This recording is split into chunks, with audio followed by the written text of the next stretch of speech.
alive. Oh, it's alive. It's alive. It's alive. It's alive. Oh, in the name of God. Now I know what it feels like to be God.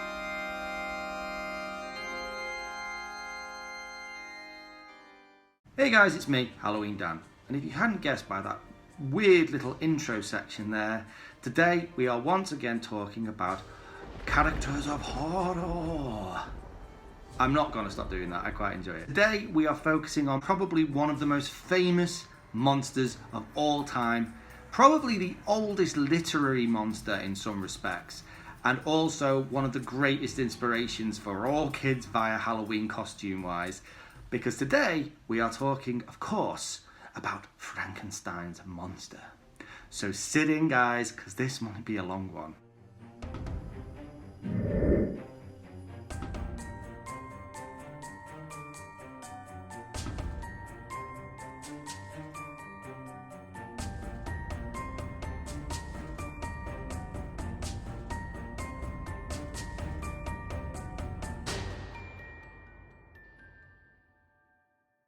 When you talk about Frankenstein or Frankenstein's monster, it conjures up a million different images for lots of different people. I think for most people, the image that immediately flashes into their mind is the 1931 monster that Boris Karloff played in the film Frankenstein. But the true story of Frankenstein is actually completely different. And I remember myself as a kid, I read the book in high school, which I actually found quite a difficult read at the time. I had already at that point seen the 1931 movie, and the two, although they had similar themes and similar ideas, were completely different. It was like reading a completely different story. So today I just thought I'd run through the differences between the film, the story, and some of what inspired the story originally, and where that whole idea of reviving the dead kind of came from. So in 1818, the English novelist Mary Shelley published her first edition of this story named Frankenstein, or The Modern Prometheus. The version that many of us grew to know was actually published in 1821. And in this version, Shelley has changed some of the characters, changed some of the settings and all that kind of stuff. But the story couldn't be anything different. If you've only ever seen the movie version, I think some of this might come as a bit of a surprise. So the story actually starts in the Arctic Circle, on a ship destined for the North Pole. The ship is captained by a man named Robert Walton, and starts with his crew crossing the ice, heading towards the North Pole, seeing a very large figure driving a sleigh of dogs across the ice. And not long after seeing this figure, another figure, also driving a sled of dogs, comes up along the side of the ship, where the crew then bring him on board. This is Victor Frankenstein, a scientist who comes from Geneva, who is obsessed with the idea of reanimating dead matter back to life. After the death of his mother, and having gone to university, Victor excels in all forms of science and chemistry, and starts to experiment with the idea of trying to reanimate dead creatures. Now, the interesting part about this whole reanimation part, we all have in our head that scene of Frankenstein reanimating this monster with a huge lightning storm and the creature having this dull kind of grey complexion. But in the book, the original story, there is none of this. Literally, the monster is cobbled together, not with pieces of criminals and bodies dug up out of the ground. There is only a very vague reference of bits used from abattoirs, and so almost like animal parts is more the sort of discussion. But he creates a large humanoid creation, and the story then is very similar. How he reanimates the creature is always kept kind of secret. It's very vague in the story. It's just sort of said that he's developed a technique which to be able to reanimate dead matter. But when the creature comes back to life, he thinks the creature is going to be beautiful because he's shaped it into what he thinks of as a beautiful form. But instead he's repulsed by this creature. It has yellow skin and yellow watery eyes, and it's truly disgusting to him, so he flees the monster and abandons it. He later returns to his laboratory with a friend to sort of see what his friend makes of the monster in truth. But the monster has gone. It's already left and has escaped. But soon, Victor learns from his father, who's written him a letter, that his brother back in Geneva has been murdered. He goes to Geneva and upon seeing the murder scene becomes convinced that it's the monster that's caused the murder. The monster has made it look like his adopted sister Justine has actually caused the murder, and she actually ends up being hung for the murder. Stricken by grief, Victor flees into the mountains where he is actually approached by the monster, and the monster then tells its story. It tells this story about how it flared into the mountains and every person it came upon that it tried to make friends with and tried to have some form of communication with, the people were terrified by its appearance and thought it was the ugliest thing they'd ever seen. He eventually ends up living in a small cottage that's attached to another property where he hides, and he watches a family that he becomes quite attached to and becomes kind of enamoured and almost in love with this family that lives in the attached property. He does things for them. He clears wood and clears snow from paths and does little tasks for them. Through watching this family, learns to read, learns to write, learns to speak, and eventually approaches the father of the family, who just happens to be blind, and tries to talk to him. Although the blind father accepts the monster, the family does not, and they chase him away, attack him and chase him away. And it's at this point that the monster decides that all humans are bad and that he's never ever going to love or find love. And it's at this point that he travels to Geneva and murders Victor's brother. Now the monster basically sets an ultimatum for Victor. He says that he doesn't want to spend his life alone and that he has to build him a bride. Now we've all heard Bride of Frankenstein, the movie. This is where we kind of go into this world. So for some reason, Victor and his friend Henry come to England, and actually Victor ends up in the Orkney Isles where he starts to construct a bride for his creation, for the monster. But he becomes so terrified by doing so that he's creating another monster. What happens if this monster rejects the original one? What happens if this creation is even more evil than the first? He's completely freaked out by it, so he tears the body apart. The creature, who's been watching him this whole time, approaches him and basically says, "Why are you not building me this bride?" Victor says it's something he can't do, so the creature flees, but as he flees he says, "I'll see you on your wedding day," rather menacingly. Victor then decides to flee. He goes on a ship where he dumps all of his laboratory gear into the ocean, but gets swept to the shores of Ireland. Victor eventually then travels back to Geneva. Things are going back to plan. He's managed to get back with his long-lost love Elizabeth, who he's destined to marry, which he then does. But on the night of the wedding, he's so terrified by what the monster had, "I'll see you on your wedding night," that he's sure the monster's going to show up and try to attack them. So he goes out in search of the monster, searches the property. And lo and behold, while he's out searching for the monster does indeed show up and attacks Elizabeth, strangles her and kills Elizabeth. When Victor comes back, he sees the monster standing over Elizabeth's body, who's taunting him by just pointing at her corpse. Victor shoots the monster and the monster flees again. The rest of the story then is just the monster travelling across Europe and then Russia and then in the Arctic Circle, and Victor chasing it all the way. And then eventually we come full circle back to Victor on this ship, and that's where he left the monster, chasing him across the ice. But he's frail and he's ill, and eventually he actually dies before he can go on his journey to seek out this monster any further. Final part of the story is the captain of the ship finds the monster on the ship, crying over the dead body of his creator, Victor Frankenstein. When approached by the captain, the monster says, "I am obviously not for this world. The fact that his creator has died has brought him no solace, made him feel no better, and that actually it's time for him to leave and die." And the final scene is the monster on a drift of ice, heading out into the ocean, never to be heard or seen of again. So that story is completely different from the famous adaptations of the story that take place later on. There have been lots of movie adaptations. The earliest, I think, was in 1912, but the most famous one is Frankenstein in 1931. So in the movie, the names have been switched.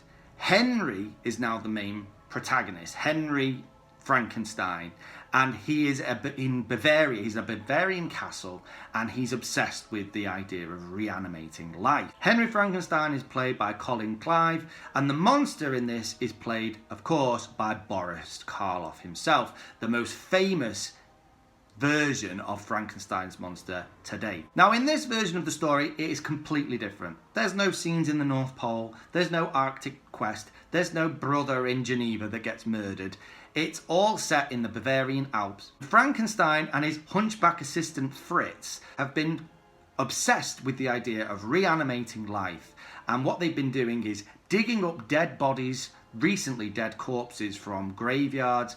Hanged men as well have been involved, so it's a criminal idea, the idea of criminology, and they've sewn together a body out of different body parts of dead people that have been dug up out of graves. We join them just as basically they've already done all this, and the monster is only missing its brain. He sends his assistant Fritz down to a local school where they've been looking at two human brains, one a healthy brain and one a criminal brain. Fritz goes for the healthy brain but damages it, so ends up bringing him the criminal brain. Of course he does. Then comes the most famous scene of probably the whole movie, where Frankenstein has invited his fiancée Elizabeth and his friend Victor to come and watch the reanimation of this creature. So we've got the creature on a table being lifted, hoisted up into the roof of the tower where there is a lightning storm taking place. And it is this lightning that reanimates the creature. Look, it's moving. It's alive. It's alive. It's moving. It's alive. Oh, it's alive. It's alive. It's alive. It's alive. And then the creature itself has this very famous distinctive look that actually isn't what he looks like in the original book. He's got this flat top head, he's got the bolts protruding from his neck, which was obviously where the electricity got into the body. But in the original story, like I've already said, there is no mention really of how this reanimation takes place. It is just that he has this amazing ability to reanimate dead matter. In this version as well, Henry isn't particularly disgusted by the monster. He welcomes it into his home, he shows him the sun, he stretches out to the light, he does all these things, but then the hunchback Fritz comes in with a torch of fire, which the monster's fearful of. They assume he's attacking them, but really he's just scared. They then lock him in a dungeon where Fritz continues to torment the creature with fire. Eventually, the hunchback Fritz ends up being hung in a rather terrifying way by the monster. It's at this point that Frankenstein decides that his creation is not for this world and needs to be destroyed, and they're going to euthanize the creature. But to do so, they have to let it out of its chains. So they're going to inject the monster with a powerful drug, but the only way to do it is to release it. So they release it from its chains and it goes to attack them, and they inject the creature, which then falls to the ground. Henry then retreats back to his fiancee's home, Elizabeth, and his friend Waldman goes to check on the monster. It's at this point, as Waldman goes to sort of finish their job, make sure the monster's dead, that the monster reawakens and strangles him. And this is the first murder of the monster. The monster then escapes and then goes on a bit of a rampage. He discovers a little girl. Another famous scene, the little girl's tossing flowers into the lake. She offers some flowers to the monster to toss into the lake. And they have this sort of nice... The monster in this version as well is very childlike. It's very friendly. It doesn't really fully understand. And what ends up happening is he runs out of flowers, sees the little girl almost like one of the flowers, and tosses her into the lake, where she unfortunately drowns. When Henry realises that Waldman has been murdered by the monster, and then when the father of the little girl who's also been murdered by the monster come along, a lynch mob is formed in the town that decide that they're going to hunt the monster and kill the monster. Henry goes out in search of his monster himself. He finds the monster, which attacks him and then knocks him unconscious. The monster then carries the body of Henry Frankenstein into an abandoned windmill, and then probably the most famous scene out of any horror movie that's ever taken place takes place, where the villagers with pitchforks and torches lit chase the monster into this windmill, are trying to get to the monster. The monster throws the body of Henry Frankenstein from the top of the windmill, but his fall is broken by one of the windmill's blades. And then the villagers set fire to the windmill with the monster inside. And the film sort of ends, the monster's destroyed, everything's come to an end. And the film sort of ends with Henry Frankenstein recovering in bed and getting ready for his wedding to Elizabeth. So the two stories are completely different. The story that Shelley wrote and the movie version from 1931 really couldn't be any different from one another. They really are two very different stories with this common theme of reanimating the dead. And what has always amazed everyone when it comes to this is that this book was written by an 18-year-old girl in the early 1800s. And at the time, that was a big deal. You know, women were not supposed to think that way and think about such things. This was quite a grim subject in many respects. And yet, here's this 18-year-old girl writing one of the most extraordinary pieces of literary work ever, and it still to this day fascinates people where the inspiration really came from. The early 1800s is a time of scientific fervour where everybody was interested in all kinds of new things.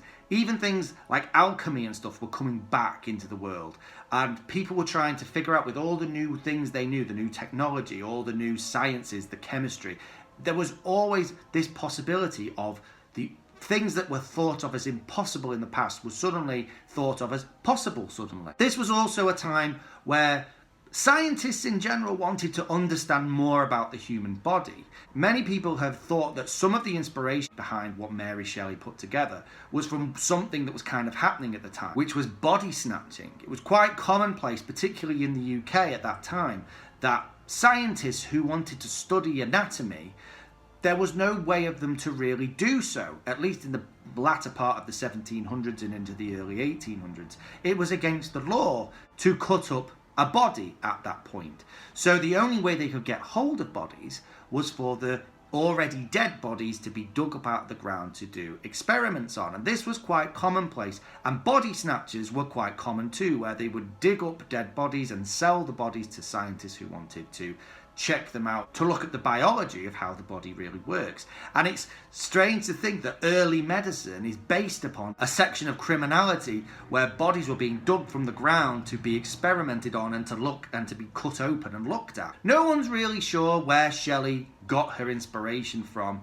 There's certainly the name Frankenstein itself is rather commonplace where she was staying at the time that she came upon this story. In fact, only 11 miles away from where she initially told the very first story to her husband and friends, there was a castle called Frankenstein's Castle. So the name is maybe not so much of a surprise, but the idea, the themes that run throughout it definitely are. Shelley certainly would have been aware of all kinds of scientists doing all kinds of bizarre things at that time, one of whom was called Giovanni Aldini, who was a galvanist who many of his experiments were with corpses, where he would electrify the corpses to try and reanimate them. Of course, putting an electric pulse through a body will make the body jolt, and this was what was often seen as a form of reanimation. So there were lots of scientists at the time doing these bizarre things that could have, of course, acted as an inspiration to Shelley's story.